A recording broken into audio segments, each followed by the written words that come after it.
كانت النقابات مقيدة، كانت مسيسة، كانت بطريقة مختصرة كانت حكومية، كانت تفعل كل ما تريده الدولة، وكانت أكثر ما تقوم بالاهتمام به هو ما يخص الإدارات والحكومات وكذا، ولا تهتم بما يطلبه العمال من زيادة في الأجور، من تحسين البيئة، بيئة العمل، من تأمينات صحية، ولا وجود لهذا كله في عهد القذافي. التحديات الموجودة توا تحصلنا فعلا على حرية التعبير، حرية الكلام، وهذا كان غير موجود في عهد القذافي. لا نستطيع التحدث في عهد القذافي عن حقوقنا عنني في العالم الخارجي، حيث أنه سيقبض علينا، سنحاسب على أي كلمة نقال في الخارج. حاليا ما تحصلنا عليه هو حرية التعبير، ولكن عدم فهم السلطة الموجودة حاليا لما هي النقابات، عدم فهمهم لعمل النقابي، محاولة منهم من جديد للسيطرة على العمل النقابي وتحجيمه، وكأنهم يريدون أن يرجعوا بفكر القذافي، أو يقولون بأن ما كان يفعله صحيحا. يتصارعوا لمن تتبع النقابات، ليس لمصلحة العمال وإنما لمصالحهم الشخصية. يقومون بعمل قانون للنقابات يحاولوا فيه أن يقوموا بتحجيم وخنقنا في بعض البنود، حتى لا تكون لنا الحرية الكاملة في تنظيم نقاباتنا. يحاولوا أن يبعدونا عن المشاركات الدولية في منظمة العمل الدولية والعربية، حيث أننا لدينا قرار في اجتماع منظمة العمل العربية السنة الماضية، قرار كنا موجودين فيه، وقرار آخر تم إلغاء مشاركتنا فيه، أي أنهم يحاولوا قمع النقابات من جديد بطريقة أخرى. يحاولوا أن تكون النقابات تابعة لهم. إن كنت تابع لي فإنه سيقوم بالاهتمام بي ويشاركوني في منظمة العمل الدولية والعربية، ولكن إن لم أكن تابع له فإنني سأحرم من كل إيصال صوتي، حتى إلا أننا قوة العمال في ليبيا أحيانا تفرض عليهم الرأي. وأعطي مثال على اللي حصل في ليبيا، أن بعد الثورة أصبحت الحدود مفتوحة من كل جانب، وأصبح الحدود هذه تم دخول جماعات متطرفة إرهابية إلى داخل ليبيا تستعمل العنف. كذلك أثناء الثورة تمت هروب عدد كبير من المجرمين وفتح السجون في ليبيا، وخرج مجرمين في القتل والمخدرات وفي كل شيء إلى ليبيا. هؤلاء المجرمين حاليا يقومون بالسطو، يقومون بخطف الأطفال والنساء والرجال وطلب الفدية.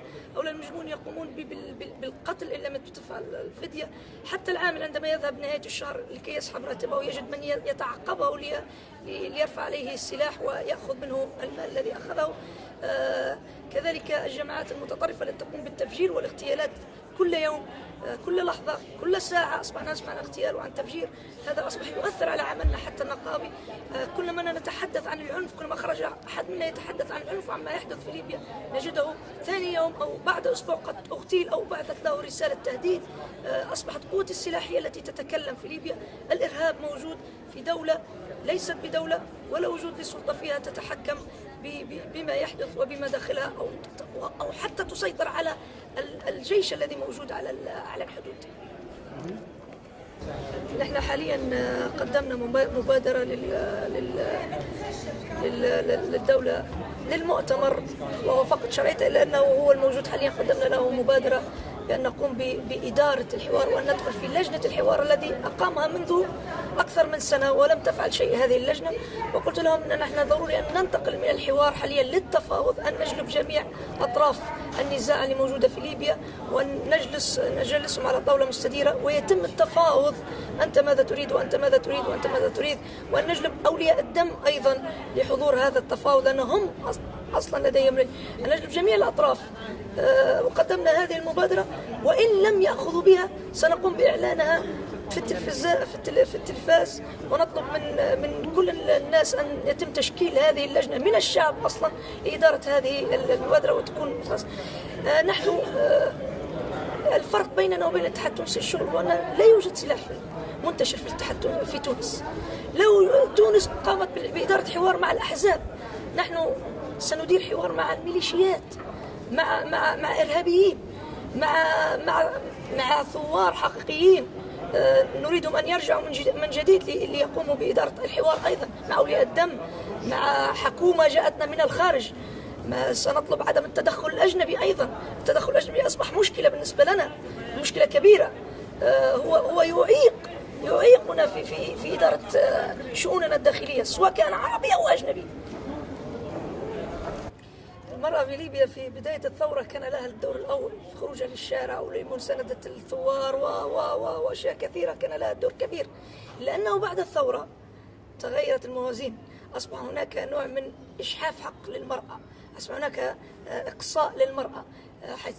لجنة ال60 التي ستقرر الدستور طلبنا بأن يكون 30% وجود للمرأة، إلا أنهم حصلون في 10%. يعني من 60 هناك 6 نساء فقط حصلون في 6 نساء للمشاركة. ينظروا للمرأة أنه لا يجوز للمرأة أن ترأس الرجل، لا يجوز أن تكون في المكان القيادي نظرا للعادات والتقاليد، وينسب ذلك إلى الدين الإسلامي، والدين الإسلام بريء من ذلك.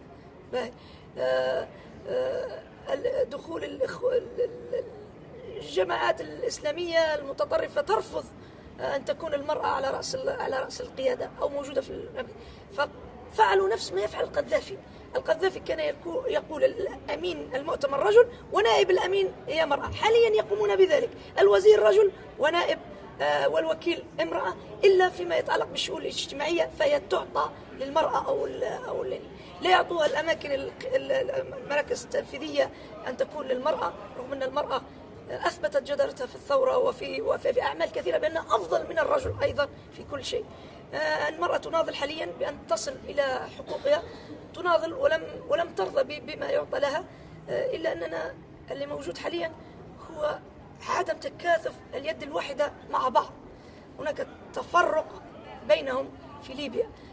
تجد المرأة تعطي صوتها للرجل، المترشحات للمجلس ولرئاسة الحكومة نساء كثيرات، إلا أننا نجد المرأة تعطي صوتها لرجل ولا تعطي للمرأة. وكذلك حدث شيء غريب أثناء ترشيح لمجلس الوزراء، تقدما حوالي 6 نساء للترشيح، لم تعرض أي وحدة على المعرض الوطني، عرضوا الرجال فقط ولم يعرضوا النساء، أي أن المؤتمر الوطني والحكومة ترفض بأن تكون المرأة رئيس وزراء.